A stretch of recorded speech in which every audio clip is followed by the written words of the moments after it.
ഇന്നത്തെ video വിളർച്ചയുള്ള anaemic ആയിട്ടുള്ള ആൾക്കാർ കാണിക്കുന്ന ലക്ഷണങ്ങളെക്കുറിച്ചാണ്. വീഡിയോ ഒരു റിക്വസ്റ്റഡ് വീഡിയോ ആണ്. അയൺ ഡെഫിഷ്യൻസി എന്തുകൊണ്ടൊക്കെ ഉണ്ടാകാം, എന്തൊക്കെ ലക്ഷണങ്ങളാണ് അതിൻ്റെ, അതുപോലെ എന്തൊക്കെ ആഹാരം കഴിച്ചാൽ നമ്മൾക്ക് അയൺ ഡെഫിഷ്യൻസി ഒഴിവാക്കാം എന്നുള്ളതാണ്. ഇത് 2 പാർട്ടായിട്ടാണ് ചെയ്യുന്നത്, കാരണം ഇച്ചിരി നീണ്ട വീഡിയോ ആയതുകൊണ്ട്. ഇനി ആണുങ്ങളെക്കാൾ കൂടുതൽ പെണ്ണുങ്ങളിലാണ് അയൺ ഡെഫിഷ്യൻസി കാണുന്നത്. അയൺ ഡെഫിഷ്യൻസി ഇപ്പം നമ്മൾക്ക് എന്തെങ്കിലും ഇന്റേണൽ ബ്ലീഡിങ്, ബ്ലഡ് ലോസ് ഒക്കെ സംഭവിക്കുമ്പോൾ കണ്ടുവരാറുണ്ട്. പിന്നെ പ്രഗ്നൻസി സമയത്ത് നമ്മൾക്ക് അയൺ ഡെഫിഷ്യൻസി കൂടുതലായിട്ടും കാണും, കാരണം നമുക്ക് അയൺ കൂടുതലായിട്ട് വേണ്ട സമയമാണ് പ്രഗ്നൻസി എന്ന് പറയുന്നത്. പിന്നെ എന്തെങ്കിലും ഇഞ്ചുറീസ് ഒക്കെ കൊണ്ട് നമ്മുടെ ബ്ലഡ് നഷ്ടപ്പെട്ടു പോയിട്ടുണ്ടെങ്കിൽ നമുക്ക് അയൺ ഡെഫിഷ്യൻസി കണ്ടുവരാറുണ്ട്. പിന്നെ നമ്മുടെ ആഹാരത്തിൽ വേണ്ടത്ര അയൺ ഇല്ല എന്നുണ്ടെങ്കിൽ നമ്മൾക്ക് അയൺ ഡെഫിഷ്യൻസി കാണും. ഇതൊക്കെയാണ് പ്രധാനമായിട്ടും നമ്മൾ അയൺ ഡെഫിഷ്യൻസിക്ക് കാരണമാകുന്നത്. പിന്നെ ഇറിറ്റബിൾ ബൗൾ സിൻഡ്രോംസ് അങ്ങനത്തെ ഡിസീസുകൾ ഉള്ള ആൾക്കാർക്ക് കാണും. പിന്നെ ഹൈപ്പോ തൈറോയിഡിസം ഒക്കെ ആയിട്ട് ഉള്ള ആൾക്കാർക്കും ചിലരിൽ കണ്ടുവരാറുണ്ട്. ഇനി ഇതിന്റെ ലക്ഷണങ്ങൾ ഒന്നാമതായിട്ട് തളർച്ച, ഭയങ്കര ക്ഷീണം, നമുക്ക് പ്രത്യേകിച്ച് കാരണമൊന്നുമില്ല, ഒരു ഉന്മേഷക്കുറവ്, രാവിലെ തൊട്ട് ഒരു വർക്ക് ചെയ്യാൻ ഒരു ഇൻട്രസ്റ്റ് ഉണ്ടാവില്ല, അങ്ങനെ ഒരു ക്ഷീണം. പ്രത്യേകിച്ച് നമ്മൾ ഭക്ഷണം കഴിക്കുന്നുണ്ട്, ചില ആൾക്കാർക്ക് ഭക്ഷണത്തോട് വിരസത തോന്നാറുണ്ട്, എന്നാലും എന്തോ ഒരു ക്ഷീണം, അത് നമ്മൾക്ക് അയൺ ഡെഫിഷ്യൻസി ഉള്ള ആൾക്കാരിൽ അത് കാണാറുണ്ട്. പിന്നെ ചെറിയ വർക്കുകൾ ചെയ്യുമ്പോൾ പോലും കാര്യമായി നമ്മൾ കിതയ്ക്കുക, ഒരു കയറ്റം കയറുമ്പോൾ നമ്മൾ നോർമലി കിതയ്ക്കും, അല്ലാതെ കുറച്ച് ചെറിയ വർക്ക് ചെയ്യുമ്പോൾ അല്ലെങ്കിൽ ചെറിയൊരു കയറ്റം കയറുമ്പോൾ എന്തെങ്കിലും ഒരു ഇച്ചിരി വർക്ക് ചെയ്യുമ്പോഴത്തേക്ക് നമ്മൾക്ക് ശ്വാസം എടുക്കുന്നുള്ളൊരു ബുദ്ധിമുട്ട്, ഒരു കിതപ്പ് അനുഭവപ്പെടുക, ഇത് അയൺ ഡെഫിഷ്യൻസി ഉള്ള ആൾക്കാരിൽ കാണാറുണ്ട്. പിന്നെ പെയിൽ സ്കിൻ, വിളർച്ച, നമ്മൾ ചില ആൾക്കാരെ കാണുമ്പോഴത്തേക്കും വെളുത്ത പോലെ ഇരിക്കുന്നു പറയാറുണ്ട്. നമ്മൾക്ക് തന്നെ നമ്മളെ തന്നെ നോക്കാം നമ്മൾക്ക് അങ്ങനെ ഉണ്ടോ എന്ന്. ആ വിളർച്ച അയൺ ഡെഫിഷ്യൻസി ഉള്ള ആൾക്കാരിൽ കാണാറുണ്ട്.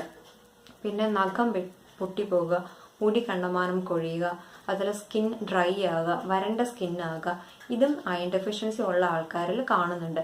പിന്നെ ചില ആൾക്കാർക്ക് ഇങ്ങനെ സ്പൂൺ ഷേപ്പിൽ ഇങ്ങനെ വളഞ്ഞു വരുന്ന പോലെ നഖം വരുന്നതും അയൺ ഡെഫിഷ്യൻസി ഉള്ള ആൾക്കാരിൽ കൂടുതലും കാണുന്നുണ്ട്. ചില ആൾക്കാരിൽ കാര്യമായി അവർക്ക് ഭയങ്കര ദേഷ്യം തോന്നാറുണ്ട്. പിന്നെ കൺപോളകൾ ഇങ്ങനെ ഒരു തടിപ്പ് പോലെ, അത് ചില ആൾക്കാരിലാണ്. പിന്നെ ചില ആൾക്കാരിൽ സ്കിന്നിൽ ചെറിയ ചെറിയ ഡാർക്ക് സ്പോട്ട് വീഴാറുണ്ട്. നമ്മൾ ചിലപ്പോൾ അതിൻ്റെ ബോഡിക്ക് പുറമേ പല സാധനങ്ങളും തേച്ച് നോക്കും, പക്ഷെ നമുക്ക് പുറമേ നിന്നുള്ള പ്രശ്നമായിരിക്കില്ല, അകത്തുനിന്ന് നമ്മുടെ ഡയറ്റിലുള്ള പ്രശ്നമായിരിക്കും. അപ്പോൾ അങ്ങനെ ചെറിയ കറുപ്പ് വീഴാറുണ്ട് ചില ആൾക്കാർക്ക്. പിന്നെ കൈക്കും കാലിനും ഒക്കെ നല്ല തണുപ്പ്, കൈയും കാലും എപ്പോഴും തണുത്തതുപോലെ ഇരിക്കുന്ന ഒരു അവസ്ഥ ഉണ്ടാകാറുണ്ട്. പിന്നെ ചില ആൾക്കാരിൽ മസിൽ പെയിൻ എടുക്കാറുണ്ട്, മസിൽസിനൊക്കെ ഒരു പെയിൻ അനുഭവപ്പെടാറുണ്ട്. അതുപോലെ മൗത്ത്, വായുടെ ഭാഗം ഒന്ന് സ്വെല്ല് ചെയ്ത് പോയിരിക്കുന്നത്, വീർത്ത പോലെ ഇരിക്കുന്നത്, അതുപോലെ നാക്കൊക്കെ ഭയങ്കര സോഫ്റ്റ് ആയിട്ടിരിക്കുന്ന ഒരവസ്ഥ ചില ആൾക്കാരിൽ കാണുന്നുണ്ട്. ചില ആൾക്കാർക്ക് ഭയങ്കര ടെൻഷനും ആങ്സൈറ്റി, എന്തോ ഒരു വല്ലാത്തൊരു ആവലാതിയും വേവലാതിയും ഒക്കെ കാണിക്കാറുണ്ട് ചില ആൾക്കാർ. പിന്നെ ചില ആൾക്കാർ എപ്പോഴും ഇങ്ങനെ കാലിങ്ങനെ ആട്ടിക്കൊണ്ടിരിക്കും, ഇരിക്കുമ്പോഴും നിൽക്കുമ്പോഴും ഒക്കെ ഇങ്ങനെ കാലാട്ടിക്കൊണ്ടിരിക്കാറുണ്ട്. ഇതൊക്കെ ഈ ഒരു അയൺ ഡെഫിഷ്യൻസി ഉള്ള ആൾക്കാർ കാണിച്ചു വരുന്ന ലക്ഷണങ്ങളാണ്. പിന്നെ ചില ആൾക്കാർക്ക് കഴിക്കാൻ പറ്റില്ല, ചില ആഹാരങ്ങളോട് അരി വെറുതെ കഴിച്ചുകൊണ്ടിരിക്കുക, മണ്ണ് തിന്നാൻ തോന്നുക, കല്ല് കഴിക്കാൻ തോന്നുക, ഇതൊക്കെ ഈ അയൺ ഡെഫിഷ്യൻസി സിംറ്റംസ് ആണ്. അപ്പോൾ ഈ ലക്ഷണങ്ങളൊക്കെ ഉണ്ടാകുന്നുണ്ടെങ്കിൽ നമ്മളൊരു അയൺ ഡെഫിഷ്യൻസി ഉള്ള ഒരാളാണെന്ന് പറയാം. പിന്നെ ഈ ക്ഷീണം, തലവേദന എടുക്കുക, ഇതൊക്കെ പല അസുഖങ്ങൾക്കും മറ്റ് ഡെഫിഷ്യൻസികൾക്കും വരുന്നുണ്ട്. അതുകൊണ്ട് അയൺ ഡെഫിഷ്യൻസി തന്നെയാണോ നിങ്ങൾ ബ്ലഡ് ചെക്ക് ചെയ്തിട്ടേ ഉറപ്പാക്കാവുള്ളൂ, കാരണം പലതും വേറെ ഡെഫിഷ്യൻസികളൊക്കെ നമ്മൾ കണ്ടുവരാറുണ്ട്. അപ്പോൾ നിങ്ങൾ ബ്ലഡ് ചെക്ക് ചെയ്തിട്ട് നിങ്ങൾ അയൺ ഡെഫിഷ്യൻ്റ് ആണോ എന്ന് ഉറപ്പുവരുത്തുക. ഇനി നമ്മൾക്കിത് ചെയ്യാൻ പറ്റുന്ന മാർഗങ്ങൾ നമ്മുടെ ഡയറ്റിൽ അയൺ ഉള്ള ആഹാരങ്ങൾ ഉൾപ്പെടുത്തുക എന്നുള്ളതാണ്. പിന്നെ നമുക്ക് ചിലപ്പോൾ നല്ല കുറവാണെന്നുണ്ടെങ്കിൽ ഹോസ്പിറ്റലിൽ നിന്ന് ടാബ്ലറ്റ്സ് തരും, ടാബ്ലറ്റ്സ് എടുക്കുക. ഇനി നിങ്ങൾ സാധാരണ ഒരു ആരോഗ്യമുള്ള ആണെങ്കിൽ നിങ്ങളുടെ ഡയറ്റിൽ അയൺ ഉള്ള ആഹാരങ്ങൾ ഉൾപ്പെടുത്തുക. നിങ്ങൾ വണ്ണം കുറയ്ക്കാൻ ശ്രമിക്കുന്ന ആൾക്കാരിൽ കൂടുതലും കണ്ടുവരുന്ന ഒന്നാണിത്. കാരണം ഇത് സ്വന്തമായി ഡയറ്റ് ചെയ്യുക അല്ലെങ്കിൽ ഏതൊരു വീഡിയോ നോക്കി ഡയറ്റ് ചെയ്യുമ്പോഴൊക്കെ ചിലപ്പോൾ അയൺ ബാലൻസ്ഡ് ആകണമെന്നില്ല. നമുക്ക് ലേഡീസിന് നമ്മുടെ ഒരു 17 mg അയൺ നമ്മുടെ ഡയറ്റിൽ നിന്ന് കിട്ടണം. ഇത്ര നമ്മുടെ ഡയറ്റിൽ നിന്ന് കിട്ടുന്നില്ല എന്നുണ്ടെങ്കിൽ ഈ ലക്ഷണങ്ങളൊക്കെ കാണിക്കും. മുടി കൊഴിയും, നമ്മൾ ചിലപ്പോൾ മുടി കൊഴിയുന്നതിൻ്റെ കാരണം അന്വേഷിച്ച് നടക്കും, തലയിൽ എന്തെങ്കിലും തേക്കും, മുഖത്ത് എന്തെങ്കിലും തേക്കും, പക്ഷെ നമ്മൾ കഴിക്കുന്ന ആഹാരം ശ്രദ്ധിക്കത്തില്ല. അപ്പോൾ സ്വന്തമായി ഡയറ്റ് ചെയ്യുന്നവരും ബാലൻസ്ഡ് അല്ലാത്ത ഡയറ്റ് നോക്കി ചെയ്യുന്നവരും പ്രത്യേകം ശ്രദ്ധിക്കുക, നിങ്ങൾക്ക് അയൺ ഡെഫിഷ്യൻസിക്ക് സാധ്യത കൂടുതലാണ്.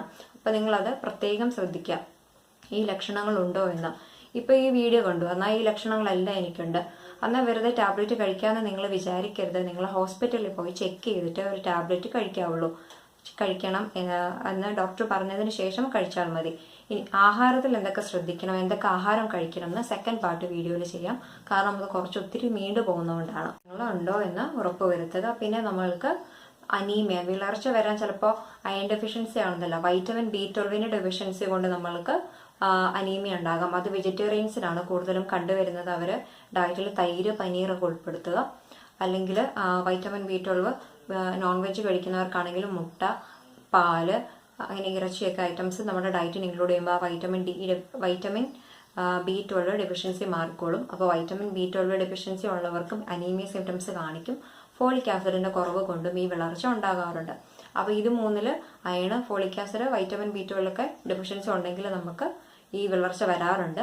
ഇപ്പോൾ നമ്മൾ അയൺ ഡെഫിഷ്യൻസി ഉള്ളതാണ് കൂടുതലായിട്ടും പറഞ്ഞത്, അതിന്റെ സിംറ്റംസ് ആണ് പറഞ്ഞത്. അപ്പോൾ വീഡിയോ നിങ്ങൾക്ക് ഇഷ്ടപ്പെട്ടാൽ, പ്രയോജനപ്പെട്ടാൽ ലൈക്ക് ചെയ്യുക, ഷെയർ ചെയ്യുക, സബ്സ്ക്രൈബ് ചെയ്യുക. താങ്ക്